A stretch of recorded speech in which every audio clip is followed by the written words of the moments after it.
26টি নিরীহ প্রাণ এক মুহূর্তে নিভে গেল অকালেই। তাদের মধ্যে কেউ ছিলেন কর্ণাটকের, কেউ মহারাষ্ট্রের, কেউ অরুণাচলের বাসিন্দা, আবার কেউ আমাদের বাংলার। তাদের সবাইকে পাকিস্তানের মদতপুষ্ট 4 জঙ্গি নির্বিচারে গুলি করে প্রকাশ্য দিনের আলোয় খুন করে চলে গেল। আমরা স্তব্ধ হয়ে গিয়েছিলাম এই ঘটনায়। তবে এর জবাব আমরা দিয়েছি। আমাদের বীর সেনারা অপারেশন সিঁদুরের মাধ্যমে তার বদলা নিয়েছে। আমরা গর্বিত আমাদের দেশের সেনার জন্য। তাদের সাহস, ত্যাগ, দেশপ্রেম সব কিছুর জন্য কুর্নিশ জানাই। কিন্তু আজ আমি নীলাঞ্জন আপনাদের সামনে একটা প্রশ্ন করতে চাই, একটা সোজা প্রশ্ন মাননীয় প্রধানমন্ত্রীকে। যারা এই সন্ত্রাস চালালো তারা কোথায়? আমাদের মা বোনেদের সিঁদুর যারা মুছে দিয়েছে, যারা নিরস্ত্র মানুষদের গুলি করে মেরেছে, তাদের খোঁজ আজও আমরা পেলাম না কেন?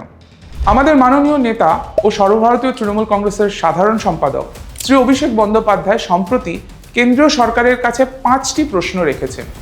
তার মধ্যে একটি প্রশ্ন হলো, এই সন্ত্রাসের আড়ালে যারা ছিল তাদের কেন জীবিত অথবা মৃত খোঁজ মেলেনি? আচ্ছা, তারা কি পালিয়ে বেড়াচ্ছে?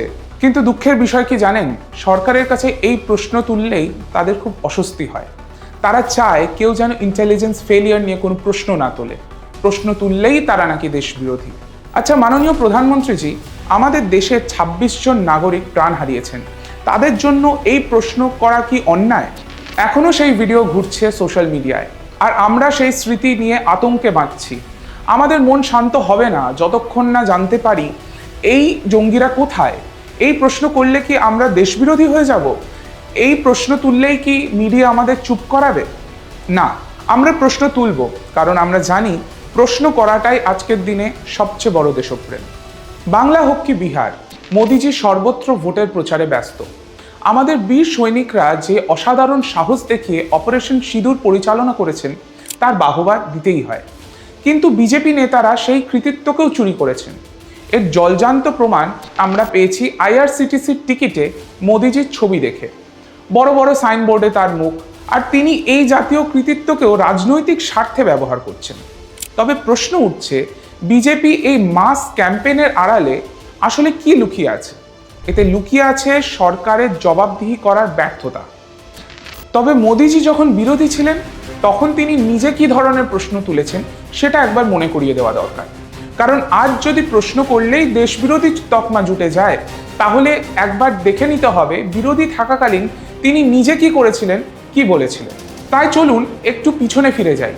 2008 সালের নভেম্বর, মুম্বাই হামলার 2 দিন পর 28শে নভেম্বর তৎকালীন গুজরাটের মুখ্যমন্ত্রী নরেন্দ্র মোদী মুম্বাই গিয়ে মিডিয়ার সামনে গ্র্যান্ড স্ট্যান্ডিং করেছেন।